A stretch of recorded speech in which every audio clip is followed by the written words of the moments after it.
Live from the Money Show in San Francisco, California. I'm Adrian Manns. I'm back with Omar Ayales, and we were just talking about recessionary fears and where people think the markets are going. I think there's an awful lot of focus right now on the fact that interest rates seem to be headed towards zero, and recession seems to be on the horizon. What do you think about the bond market?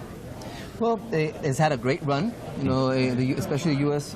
government bonds, the past couple months, past year, and I think they're poised to do better. Adrian, if you actually look at U.S.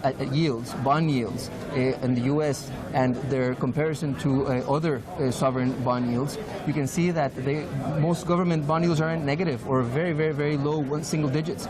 U.S. bond yields remain really high compared to the rest of the world, and I think that they will remain in favor for that reason. Now, usually, you just mentioned something really interesting.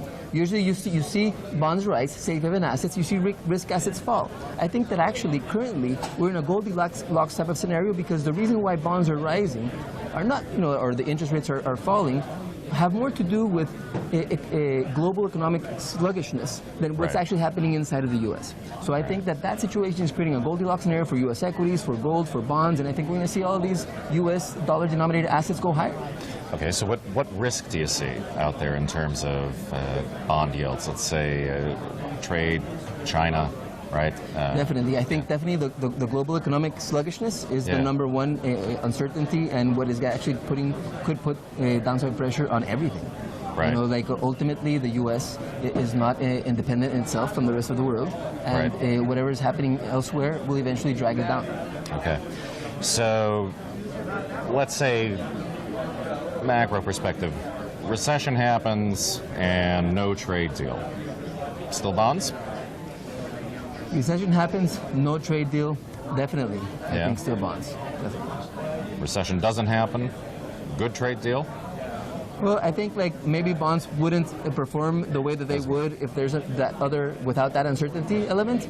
I think they will remain in favor just because, again, their yields versus other counterparts are really high.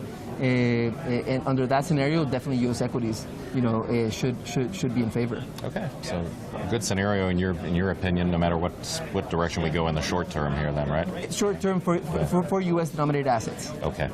All right, so for the Money Show, I'm Adrian Manns. Thank you, Omar, for joining us. We'll be back shortly.